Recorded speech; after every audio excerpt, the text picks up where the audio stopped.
नमस्कार, आप देख रहे हैं स्वराज एक्सप्रेस में हूं आपके साथ राघवेंद्र। स्वराज एक्सप्रेस पर यह वक्त है एक्सप्रेस रिपोर्टर का, तो सीधे चलिए आपको भोपाल लिए चलते हैं।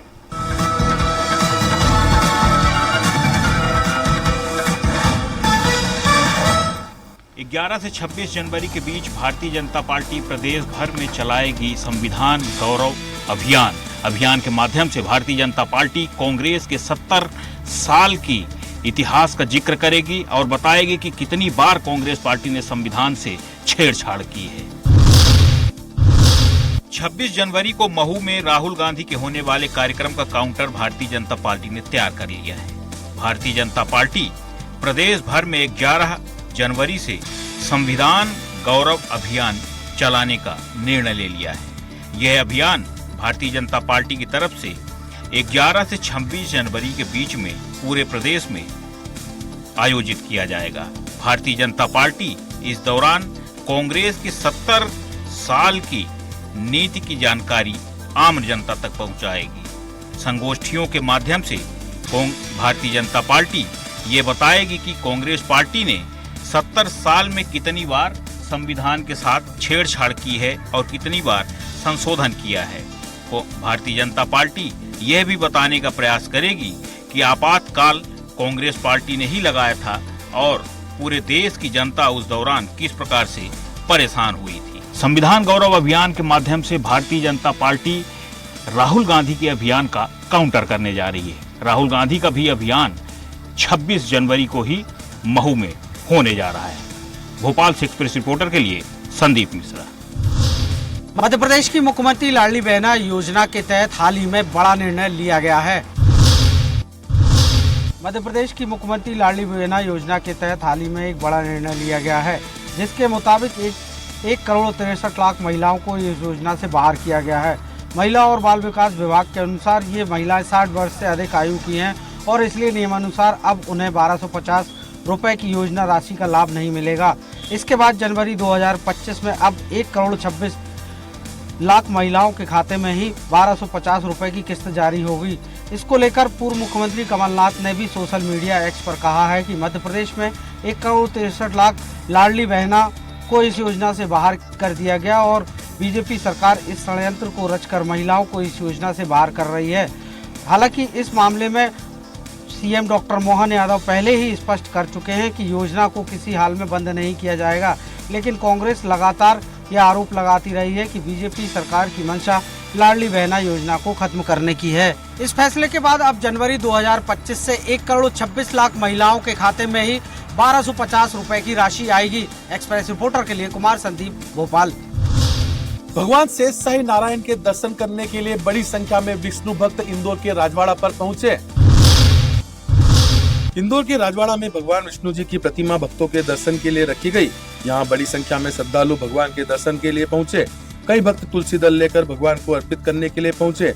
भक्त लाइन लगाकर भगवान की प्रतिमा के दर्शन किए, जबकि पंडितों द्वारा मंत्रों का उच्चारण किया गया। करीब 2.5 घंटे तक भगवान की शेष शाही प्रतिमा राजवाड़ा पर स्थित रही। प्रतिमा यहाँ से महाराष्ट्र के शादा के लिए रवाना की गई। वहाँ पर भगवान श्री नारायण का मंदिर बनाया जा रहा है, जहाँ यह प्रतिमा विराजित होगी। पंचधातु की यह प्रतिमा 24 करोड़ की लागत से इसे तैयार किया गया है। वहीं इसे तैयार करने में 4.5 साल का समय भी लगा है। भगवान विष्णु की प्रतिमा 11 फीट लंबी है। पंचधातु से इसे तैयार किया गया है, जिसका वजन 21 टन है। इंदौर के राजवाड़ा से भगवान श्री नारायण की इस प्रतिमा को महाराष्ट्र के शाहदा धाम के अंदर स्थापित किया जाएगा। इंदौर से एक्सप्रेस रिपोर्टर विकास सिंह सोलंकी। ग्वालियर में एक ट्रांसपोर्ट कारोबारी को 3 लोगों ने बीएसएफ में कैंटीन में पार्टनर बनाने के नाम पर 47 लाख रुपए ठग लिए। शहर के अजीरा थाना क्षेत्र के मां वैष्णोपुरम कॉलोनी में रहने वाले 52 साल के हरिओम शर्मा ट्रांसपोर्ट कारोबारी हैं। वह अजय ट्रांसपोर्ट के नाम से कंपनी चलाते हैं। वर्ष 2021 में रामानुज नगर में रहने वाले पुनीत अग्रवाल अपनी पत्नी ऋचा अग्रवाल और साथी रामप्रकाश तोमर के साथ हरिओम शर्मा के घर पहुंचे और उन्हें बताया कि बीएसएफ में कैंटीन सप्लाई का ठेका मिला है और अगर वह चाहे तो उसके साथ पार्टनर बन सकते हैं। वह उनमें 10% की साझेदारी देंगे। इसके साथ ही उन्होंने कैंटीन की सप्लाई का टेंडर दिखाया, जिस पर हरिओम शर्मा ने अपनी जमीन तथा प्रॉपर्टी बेचकर 46,51,500 रुपए इन्वेस्ट कर दिए। लेकिन काफी समय तक जब कुछ नहीं हुआ तो हरिओम बीएसएफ कार्यालय पहुंचा और मामले की जानकारी ली तो पता चला कि जिस फर्म के नाम वह जानकारी ले रहे हैं उसका यहाँ पर कोई टेंडर ही नहीं हुआ। जब उन्होंने ठगों द्वारा दिखाए गए दस्तावेज को पता लगाया तो वह फर्जी थे। पुलिस ने फरियादी की शिकायत पर पति पत्नी सहित 3 लोगों के खिलाफ मामला दर्ज कर उनकी तलाश शुरू कर दी है। ग्वालियर से एक्सप्रेस रिपोर्टर विनोद शर्मा।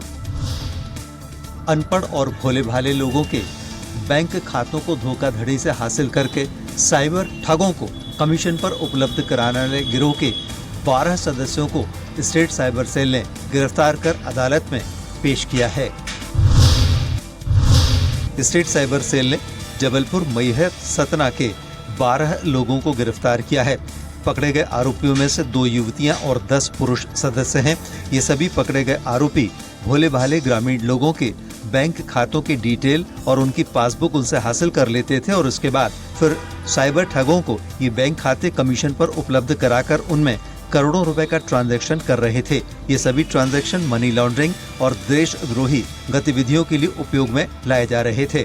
पकड़े गए आरोपियों को अदालत में पेश किया गया है, जहां उन्हें 14 दिन की न्यायिक हिरासत में भेज दिया गया है। अभी इसके बाद कुछ और बड़े मामलों का खुलासा होने की संभावना साइबर सेल ने जताई है। साइबर फ्रॉड करने वाले इन गिरोह के सदस्यों के अंतर्राष्ट्रीय संबंध भी सामने आ रहे हैं, जिनकी साइबर सेल जांच कर रही है। Arvind Dubey, access reporter, Jabalpur. Silwani BO कार्यालय में हुए 1 करोड़ से ज्यादा के घोटाले के मामले में सिलवानी पुलिस ने 26 लोगों के खिलाफ की एफआईआर कायम। वहीं मुख्य आरोपी चंदन अहरवार द्वारा पुलिस की गिरफ्तारी से पहले बीकरपुर संकुल केंद्र में पदस्थ हलीम खान और ट्रेजी कर्मचारी चंदवान सिंह राजपूत की मिलीभगत और दोषी बनाए जाने का प्रशासन से लगाई गुहार। सिलवानी के विकासखंड शिक्षा कार्यालय में हुए 1,03,75,344 राशि घोटाले के मामले में सिलवानी पुलिस ने 26 आरोपियों के खिलाफ धोखाधड़ी का केस दर्ज किया है। प्रकरण दर्ज होने के बाद मामले के मुख्य आरोपी चंदन अहरवार को पुलिस ने गिरफ्तार कर लिया है। गिरफ्तारी होने के पूर्व चंदन अहरवार ने मीडिया के सामने मामले में बीकरपुर संकुल केंद्र में पदस्थ शिक्षक हलीम खान, जो कि ब्लॉक शिक्षा कार्यालय में अनाधिकृत रूप से कार्य करते थे, और उप कोषालय सिलवानी में पदस्थ चंदवान सिंह राजपूत की मिलीभगत से ही पूरे मामले में धोखाधड़ी की गई है। चंदन सिंह अहरवार ने बताया कि जांच के दौरान उत्तर में उक्त मामले में संलग्न आरोपियों को उल्लेख किया था। इसके बावजूद भी उप कोषालय प्रभारी चंदवान सिंह राजपूत एवं हलीम खान को दोषी नहीं बनाया गया है। मुझसे राजनीतिक द्वेषबंध फंसाया गया। घोटाले के मामले में मुख्य आरोपी चंदन अहरवार ने प्रशासन से गुहार लगाई है कि बीकरपुर संकुल केंद्र पदस्थ हलीम खान और सिलवानी कोषालय में पदस्थ चंदवान सिंह राजपूत की मिलीभगत से ही शिक्षा विभाग में यह बड़ा घोटाला हुआ है। प्रशासन द्वारा इन दोनों कर्मचारियों की जांच कराकर जांच में दोषी पाए जाने के बाद इनके खिलाफ भी एफआईआर दर्ज की जाए। शिक्षा विभाग में गबन के मामले में अब भी 25 शिक्षक हैं फरार। पुलिस कर रही है मामले की जांच। क्या होगी इन और अन्य गबन के मामलों में शिक्षकों पर कार्रवाई? सिलवानी से एक्सप्रेस रिपोर्टर शिव कुमार रघुवंशी। शमशान की भूमि पर खुर्द-बुर्द करने की कवायद पर जुटे भूमाफिया चौधरी समाज के सैकड़ों लोगों ने एकत्रित होकर कलेक्टर से जमीन सुरक्षित कराने की रखी मांग। कटनी जिले के बहीनगर में जमीनों के दाम आसमान छूने लगे हैं, जिसके चलते आम आदमी गरीब खरीदने पर भी वश है। आलम यह है कि भूमाफिया शासकीय मद में दर्ज भूमि को राजस्व विभाग के जिम्मेदारों की मिलीभगत से कूट रचित दस्तावेज तैयार कर कब्जा करने का काम कर रहे हैं। बताया गया है कि नगर के अमरपुर मार्ग पर सड़क से लगी करोड़ों रुपए की शासकीय भूमियों को नेस्त नाबूद करने का काम चल रहा है। ताज़ा मामला नगर के अमरपुर मार्ग पर सामने आया, जहां पर शमशान के लिए सुरक्षित शासकीय मद में दर्ज भूमि पर कब्जा करने का प्रयास किया जा रहा है।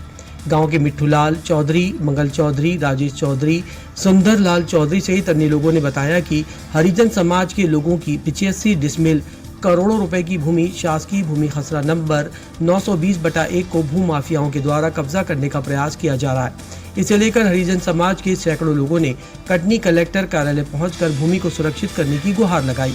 ग्रामीणों का कहना है कि यहाँ भूमि शासकीय मद में दर्ज है, जहाँ पर हरिजन समाज के लोग अंतिम संस्कार करते हैं। उक्त भूमि पर यदि कब्जा हो गया तो लोग अंतिम संस्कार कहाँ करेंगे? भू माफियाओं के द्वारा शासकीय मद में दर्ज भूमि पर कब्जा किया जा रहा है। ग्रामीणों ने कटनी कलेक्टर दिलीप कुमार यादव को लिखित आवेदन देकर जांच कर कार्रवाई की मांग की है। अब ये देखना काफी दिलचस्प होगा कि कटनी कलेक्टर चौधरी समाज के इस मांग पर क्या कुछ कार्रवाई करते हैं या फिर मुक्तिधाम के जमीन पर जिंदा इंसानों को रहने की अनुमति दे दी जाएगी। कटनी से एक्सप्रेस रिपोर्टर मोहम्मद एजाज।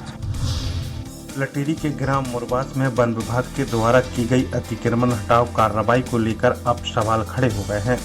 लोगों का आरोप है कि वन विभाग के कर्मचारियों ने सांठगांठ के चलते कई लोगों के अतिक्रमण छोड़ दिए हैं।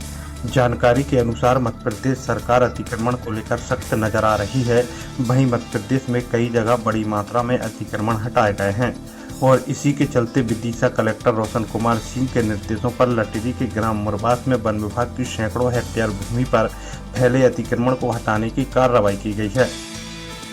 लेकिन वन विभाग के कर्मचारी कार्रवाई के दौरान खानापूर्ति करते नजर आए हैं। जहां सैकड़ों हेक्टेयर भूमि पर फैले अतिक्रमण को हटाने की बजाय वन विभाग के कर्मचारी सिर्फ 30 से 40 हेक्टेयर भूमि से ही अतिक्रमण हटा पाए हैं। वहीं लोगों का आरोप है कि वन विभाग के कर्मचारी सांठगांठ कर अतिक्रमण हटाने की इस कार्रवाई में खानापूर्ति करते नजर आए हैं। इस कार्रवाई के दौरान करीब 100 से अधिक कर्मचारी और 4 जेसीबी मशीनों और 2 ट्रैक्टरों के माध्यम से अतिक्रमण हटाने की कार्रवाई की गई है।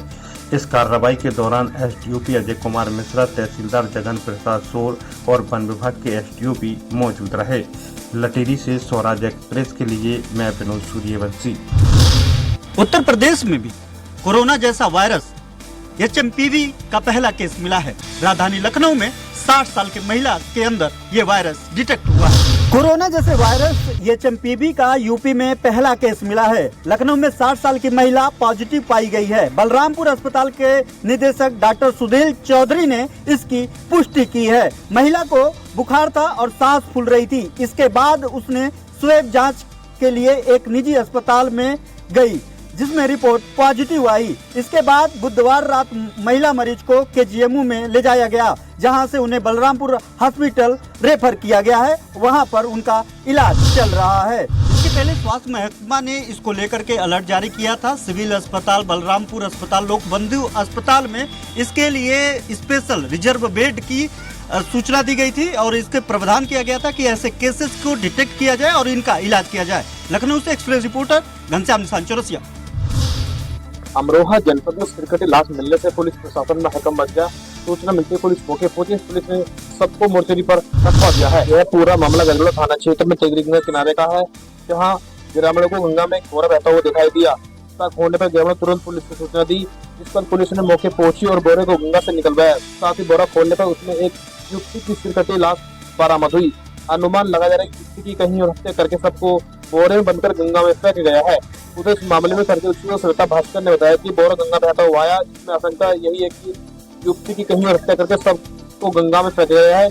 युवती का सर नहीं है, साल सबको कब्जे में लेकर मोर्चरी पर रखवा दिया गया है।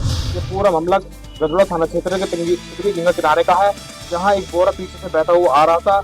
इसकी सूचना ग्रामीणों ने पुलिस को दी। सूचना मिलते ही पुलिस मौके पहुंची। पुलिस ने ग्रामीणों की मदद से उस बोरे को बाहर निकाला।